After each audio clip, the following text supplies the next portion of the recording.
వీరి పేరు జ్యోతి. వీరు రాజమండ్రి నుండి ఇక్కడ సికింద్రాబాద్ ఆరాధనకు వచ్చారు.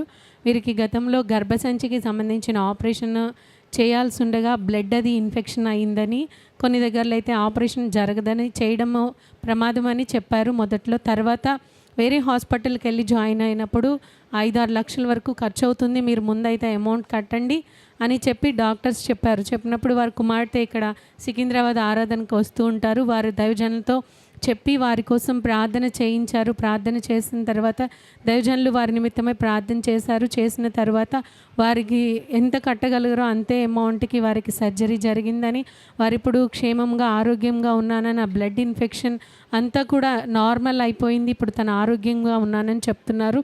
వారికైతే గర్భసంచి దగ్గర ఒక గడ్డలా రావడం వల్ల అది ప్రమాదం అవుతుందని డాక్టర్స్ అన్నారు. కానీ దేవుడైతే ఎటువంటి ప్రమాదం లేకుండా దేవుడు మంచి స్వస్థతనిచ్చి తిరిగి లేవనెత్తారని వారు సాక్ష్యం చెప్తున్నారు. ఈ సాక్ష్యం దేవుడు దీవించును గాక. ఆమె.